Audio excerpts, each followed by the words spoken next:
के लिए आपने त्याग अपना बलिदान दिया है और भारतीय जनता पार्टी का एक एक कार्यकर्ता आपके बलिदान के लिए, आपकी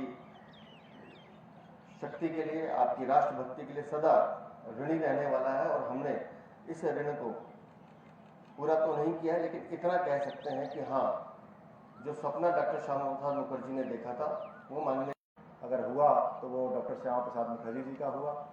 अब मैं आग्रह करता हूं दिल्ली की यशस्वी मुख्यमंत्री बहन श्रीमती रेखा गुप्ता जी से कि वो कृपया आए और अपनी श्रद्धांजलि अर्पित करें।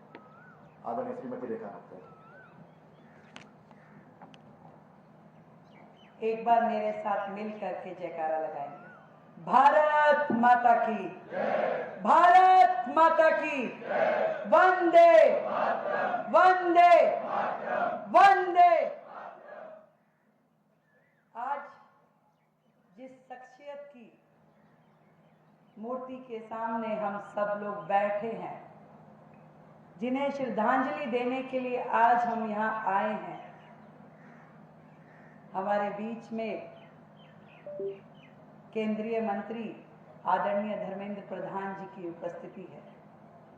हमारे आदरणीय सांसदगण यहाँ पर हैं, हमारे विधानसभा अध्यक्ष जी यहाँ पर हैं, आदरणीय मंत्री यहाँ हैं, भारतीय जनता पार्टी दिल्ली प्रदेश के आदरणीय प्रदेश अध्यक्ष जी, हमारे महामंत्री जी और आप सभी वरिष्ठ और सम्मानित कार्यकर्ता यहाँ हैं। वो शख्सियत जिसने राष्ट्र की एकता और अखंडता की लड़ाई शुरू करी। एक दौर था जब भारत को स्वतंत्र कराने के लिए लाखों स्वतंत्रता सेनानियों ने प्राण गंवाए और जीवन का संघर्ष किया। और उसके बाद जब भारत आजाद भी हो गया, उसके बाद भी जो देश की अखंडता की लड़ाई लड़नी पड़ी, उसके यदि कोई परोधा थे तो वो आदरणीय श्यामा प्रसाद मुखर्जी जी थे, जिन्होंने सिंह गर्जना में जब कहा कि एक देश में एक विधान, एक संविधान ही होगा, दो विधान दो संविधान नहीं चलेंगे, जिन्होंने ये जयकारा दिया कि ये कश्मीर हमारा है। और तत्कालिक सरकारों ने कभी इस और ध्यान नहीं दिया। तत्कालिक सरकारों ने हमेशा देश को बांटने के लिए काम किया, कभी पाकिस्तान और बांग्लादेश कर दिया, कभी कश्मीर को हमसे अलग। प्रगति के लिए, देश की एकता के लिए सोचती ही नहीं थी। मात्र इस कारण से उन्होंने उस सरकार से मंत्री पद से इस्तीफा दिया। आप सोचिए कितना बड़ा बलिदान था। पद प्रतिष्ठा को छोड़ करके देश की एकता के लिए बलिदान देने वाले आदरणीय श्यामा प्रसाद मुखर्जी जी थे, जिन्होंने धारा 370 का विरोध किया, कहा कि भारत का अभिन्न अंग है कश्मीर, उसको इस तरीके से अलग थलग नहीं किया जा सकता।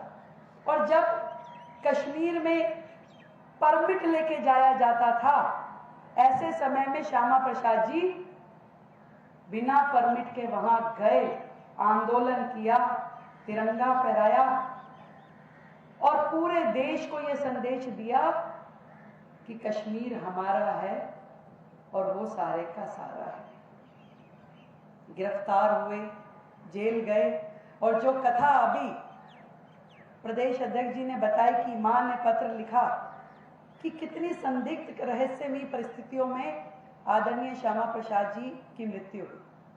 मैं ये समझती हूँ कि आज हम यहाँ खड़े हैं श्यामा प्रसाद जी के समक्ष, आज सही मायने में वर्षों बाद जो इस पुण्य आत्मा को श्रद्धांजलि दी गई, वो आदरणीय प्रधानमंत्री नरेंद्र मोदी जी की सरकार के द्वारा दी गई। जब धारा 370 देश से हटाई गई,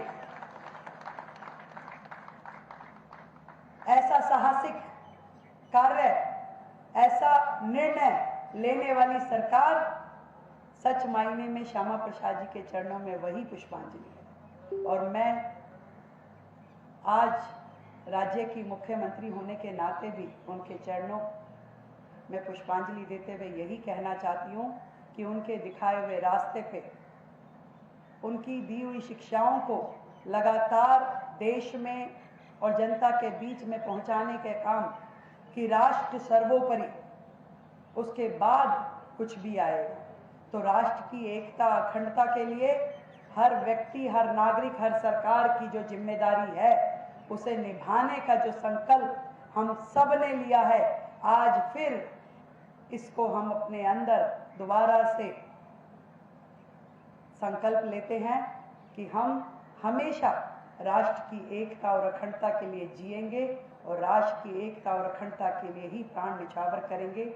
आदरणीय प्रधानमंत्री जी को, केंद्र सरकार को और आप सभी को साधुवाद देते हुए इस पुण्य आत्मा के चरणों में फिर से पुष्पांजलि अर्पित करती हूँ कि आप हमेशा अमर रहें और देश की जनता के दिलों में रहें। जय श्री राम। बहुत बहुत धन्यवाद माननीय मुख्यमंत्री जी। और डॉक्टर श्यामा प्रसाद मुखर्जी जी ने नारा दिया था कि एक देश में दो विधान, दो प्रधान और दो निशान, नहीं चलेगा, नहीं चलेगा। और हम लोग बचपन से एक नारा लगाते रहे कि जहां हुए बलिदान मुखर्जी, वो कश्मीर हमारा है, जो कश्मीर हमारा है वो सारा का सारा है।